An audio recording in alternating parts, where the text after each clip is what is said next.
আজ রবিবার, চলো আজকের দিনটা তোমাদের সঙ্গে একটু শেয়ার করি। প্রথমে এক কাপ চা নিয়ে বসে পড়লাম, তারপরে আমি চলে গেলাম ছাদে এক বালতি জামা কাপড় নিয়ে। এগুলোকে মেলতে হবে, চিন্তা করছি কোথায় মেলবো। দড়িগুলো সব বৃষ্টিতে পচে গেছে, একবার এদিক ওদিক করছি, কোথায় মেলবো জায়গা পাচ্ছি না ঠিক মতন।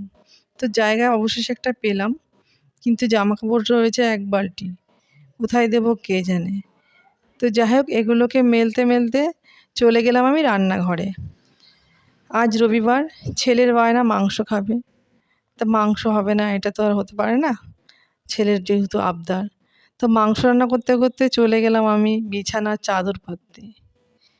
বিছানার চাদর পাততে কেন গেলাম, একটা কাজ নিয়ে পড়ে থাকলে তো হবে না, যেহেতু আজকে আমার অনেক কাজ আছে।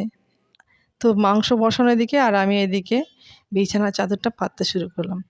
এদিকে আছে একটা পুচকু, ওর সেই এই কথা সেই কথা, মানে কথা মানে শেষই নেই। নতুন নতুন কথা শিখেছে, পাকা পাকা কথা। দিদি তুমি কি করছো, দিদি তুমি এখন রান্না করবে, দিদি তুমি এখন বিছানা পাতছো, মানে টেনে টেনে কথা বলে, বেশ ভালো লাগে কথাগুলো শুনতে। আর আমরাও ওকে কথা শোনার জন্য খালি রাগাতেই থাকি, খালি সবাই খ্যাপায় আর ও খালি পাকা পাকা কথা বলতে থাকে। তো যাই হোক, আমার এই বিছানার চাদরটা পাতা কমপ্লিট। তারপরে চলে গেলাম আমি ঘর মুছতে। ঘর মুছতে মুছতে চিন্তা করছি আরও কাজ আছে, তারপর চলে গেলাম আমি বাসন মাজতে।